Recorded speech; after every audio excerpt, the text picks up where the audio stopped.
Hello dear learners, PG is here and welcome to you in PG point. तो देखिए, पहले तो हम उत्तर प्रदेश की भर्ती को लेकर के बात कर रहे होंगे, फिर हम उसमें भी बात कर रहे होंगे कि अब आप लोगों को करना क्या चाहिए। शिक्षक भर्ती को लेकर इस साल भी बनी रहेगी असमंजस की स्थिति। प्रवक्ता एलटी ग्रेड शिक्षक के पदों पर भर्ती को लेकर भी स्थिति साफ नहीं।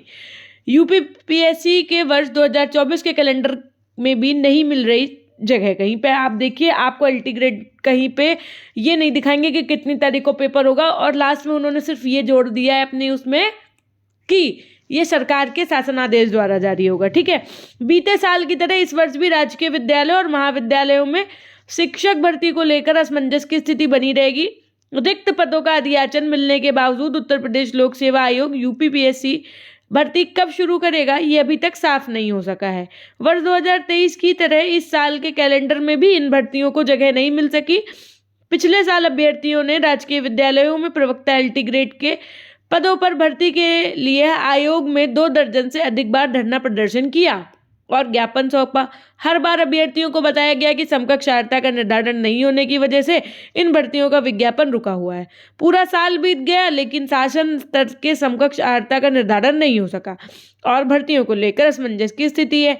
इस बार भी आयोग ने वर्ष 2024 को भर्ती परीक्षाओं का जो कैलेंडर जारी किया है, उसमें राजकीय महाविद्यालयों में प्रवक्ता भर्ती, राजकीय इंटर कॉलेज में प्रवक्ता भर्ती और सहायक जो आपके एलटी ग्रेड शिक्षक भर्ती को शामिल नहीं किया, जबकि इन सभी पदों पर भर्ती के लिए आयोग को रिक्त पदों का अधियाचन काफी पहले मिल चुका है।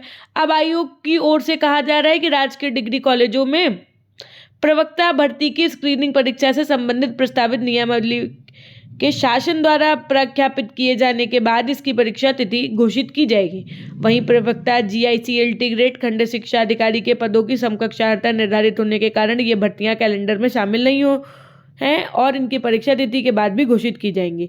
प्रतियोगी छात्र संघर्ष मोर्चा के अध्यक्ष विक्की खान जी का कहना है कि एक तरफ बिहार सहित कई राज्यों में नियमित रूप से शिक्षक भर्तियां चल रही हैं, वहीं यूपी में इंटर कॉलेज में भर्ती के लिए अभ्यर्थियों को इंतजार करते 4 साल से 6 साल बीत चुके हैं। प्रतियोगी छात्र मोर्चा ने तय किया कि इस मुद्दे पर 16 जनवरी को आयोग में धरना प्रदर्शन किया जाएगा और ज्ञापन सौंपा जाएगा। यही सेम बात आपके न्यूज़पेपर के दूसरे आर्टिकल में भी लिखी हुई है।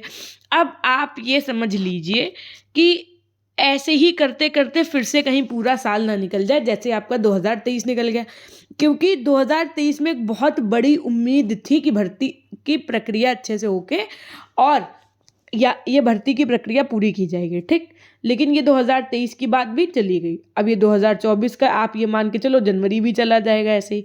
अब ऐसे ही कितने महीने और चले जाएंगे ये किसी को नहीं पता है।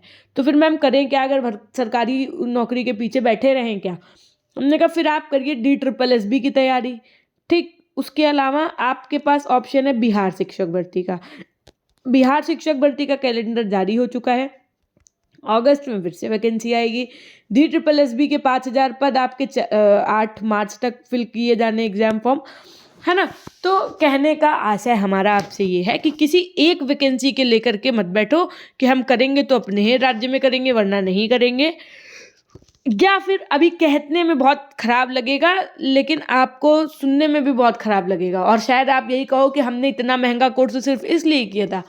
अगर आप ये चीज़ दिमाग में अपने ये सोच लो कि हमको तो शिक्षक या शिक्षिका बनना है, ठीक, हम क्यों सोचें कि हम जब गवर्नमेंट में होंगे हम तभी पढ़ाएंगे, तब तक हम ऐसे ही बैठे रहेंगे घर पे, ठीक, भर्ती आने का इंतजार करेंगे।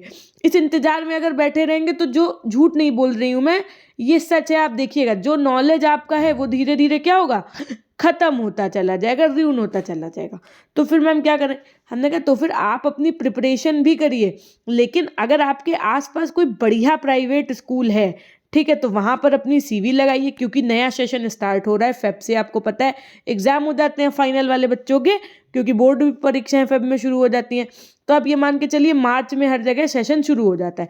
तो आप अपना जनवरी खत्म हो गया है, सीटेट वगैरह दे चुके हैं, फेब में अपना बढ़िया CV लगाइए। आपके प्राइवेट स्कूल में का प्रोसीजर आपको पता ही है। CV लगाने के बाद में वो आपको इंटरव्यू लेंगे, इंटरव्यू लेने के बाद में आपसे क्लास डेमो करवाएंगे, डेमो टीचिंग 1 वीक या 3 डेज की। उसके बाद में उस बेसिस पे वो फाइनल सिलेक्शन दे देंगे, अगर बढ़िया स्कूल है तो आपके आसपास, है ना।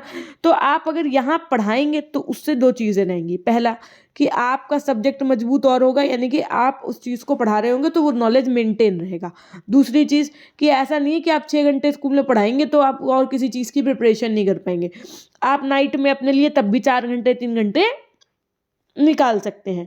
तो आप अपनी प्रिपरेशन जो आपको करनी है, आप एकदम माइंडसेट कर चुके हैं कि नहीं हमें केवीएस की तैयारी करनी है, कि एनवीएस की करनी है, कि अल्टी ग्रेड की करनी है, तो आप अपना रात में 4 से घंटे भी उसको अगर कंटिन्यू दें, अगर एक रेगुलरिटी बना लें तो वो भी कोई बड़ी बात नहीं है। तो कहने का आशय ये है कि जितनी भी आपकी टीचिंग वैकेंसी हैं, ठीक है, उनसे आने वाली वैकेंसी की सारी इन्फॉर्मेशन तो हम आपको देंगे ही देंगे, लेकिन उसके साथ में न्यूज़ के साथ में हम आपको एक सलाह ये भी देंगे कि घर पे मतलब कि आप अपने नॉलेज को ख़त्म मत होने दीजिएगा। पढ़ते रहिए, पढ़ाते रहिए, भले आप कोचिंग इंस्टीट्यूट खुद का चलाइए, भले आप ट्यूशन पढ़ाइए, कुछ भी करिए अपना, लेकिन पढ़ते और पढ़ाते रहिए, तभी आपका वो जो नॉलेज है वो मेंटेन रहेगा। वरना इनका सिनेरियो कब तक ऐसे ही चलता रहेगा, गॉड नोस। आपने देखा था अभी कि नया शिक्षा सेवा चयन आयोग की प्रक्रिया बहुत तेजी से चल रही है, लेकिन अभी तक सामने कुछ नहीं आया। तेजी से क्या चल रहा है उत्तर प्रदेश में और पूरे भारत में, सिर्फ एक ही चीज़ें हैं, कुछ चीज़ें, तो वो सब आप लोगों को पता है, जिसको मुखाग्र बिंदु से ना बयां किया जाए तो ही ज़्यादा बेहतर है। फिर मिलते हैं आपसे नेक्स्ट वीडियो के माध्यम से, तब तक के लिए अपना ध्यान रखिएगा। धन्यवाद।